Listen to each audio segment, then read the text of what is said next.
whistles earlier on. One of the problems, of course, was that as soon as you start having whistles on engines, somebody is going to come up with the idea of perhaps we should have a whistle code for I'm about to move off, like 3 little blasts on the whistle if you're going to go in reverse. A calling on whistle for the flagman or the shunter or whatever. And that was absolutely fine.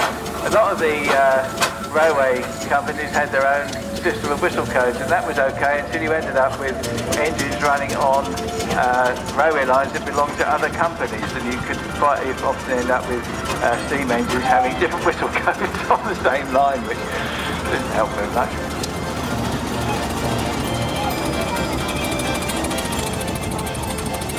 So the Sentinel then, leaving from the top end of the arena, don't think it would have had a shine on it like that when it was working somehow, but doesn't it look magnificent?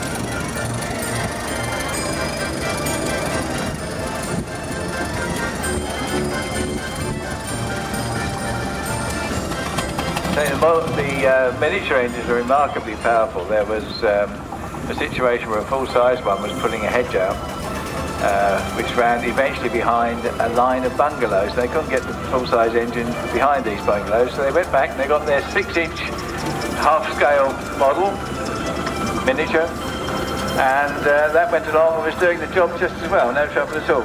If you look on the inside of the rear driving wheel on the engines as they come round, you'll see there's actually a winch drum in there. You pull the 2 big pins out by that big brass hubcap in the middle.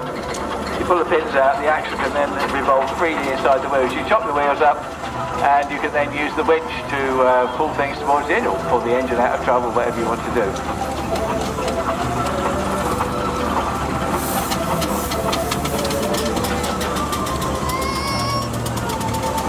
Delightful little Foden steam wagon there.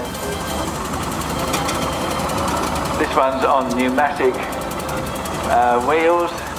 Quite interesting actually, because you find some of the older ones are on pneumatic, some of the later ones are still on solid rubber tyres. The reason for that was that very often the wagons would go back to the manufacturers for a refit or a new void or whatever, and very often they would change the solid tyres for pneumatic ones during the latter part of the 1930s, when pneumatic tyres became much more reliable.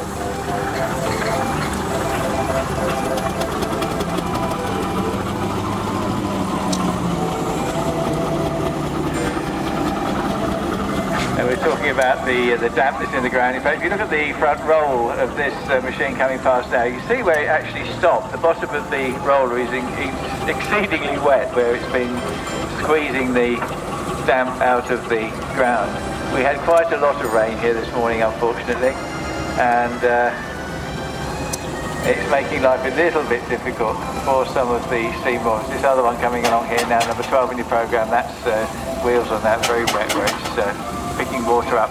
This lad's in the grass this morning.